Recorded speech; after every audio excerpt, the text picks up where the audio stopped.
حضرت سیدل اسخیا راکب دوش مصطفیٰ برادر شہید کربلا جگر گوشائے فاطمہ دل بند مرتضی سیدنا امام حسن مجتبی رضی اللہ تعالیٰ عنہ کا واقعہ سناؤں؟ آپ تو نبی پاک کے نواسے ہیں نا، آپ کی تو ولادت ہی مدینہ منورہ میں ہوئی ہے، مگر آپ کا حج کا کیا انداز تھا؟ آپ فرماتے ہیں کہ ایک مرتبہ آپ کہتے ہیں یا اللہ میں بہت شرمندہ ہوں، میں اللہ سے کس طرح ملاقات کروں گا، افسوس میں اس کے پاک گھر کی طرف کبھی پیدل چل کر حج پر نہیں گیا۔ اس کے بعد آپ نے مدینہ منورہ سے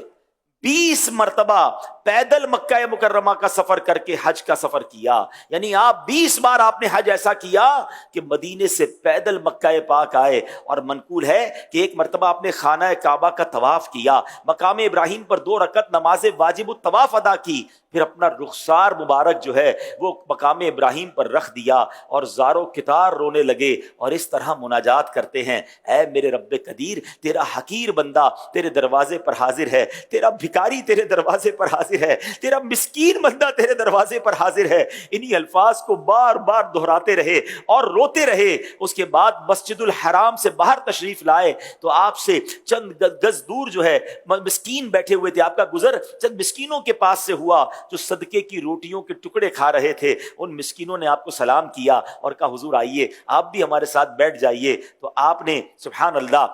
نواسہ رسول ہو کر آپ ان کے دسترخوان پر بیٹھ گئے، ان مسکینوں کے ساتھ بیٹھ گئے، عاجزی اور انکساری دیکھیں، اور پھر آپ نے کہا کہ میں تمہارے ساتھ کھانے میں بھی شرکت کرتا مگر ہم آل رسول پر صدقہ جو ہے وہ حرام ہے۔ اس کے بعد آپ نے ان مسکینوں کو کہا تو آپ سب میرے گھر آ جائیں، اور اپنے گھر لے گئے، اپنی قیام گاہ پر ان کی پرتکلف دعوت کی، انہیں شاندار کھانا بھی کھلایا اور ان سب کو تحفے بھی دیے، درہم بھی دیے۔ اللہ اکبر، یہ ہیں اللہ والے جن کی عاجزی کا عالم یہ، جن کی انکساری کا عالم یہ، اور جن کی رکت کا عالم یہ ہے کہ جب مکہ پاک میں جاتے ہیں تو یہ کیفیات بن جاتی ہیں، کعبے کے سامنے جاتے ہیں تو یہ کیفیت بن جاتی ہے۔ تو اے میرے حاجیوں، اگر نصیب سے یہ سفر ملا ہے نا تو اس بار یہ سفر آنسوؤں کے ساتھ کرنا ہے، اس بار یہ سوچ کر کرنا ہے کہ اللہ نے مرنے سے پہلے مجھے مغفرت کا ایک اور موقع دے دیا ہے، میری مغفرت کا ایک اور مجھے چانس دے دیا ہے۔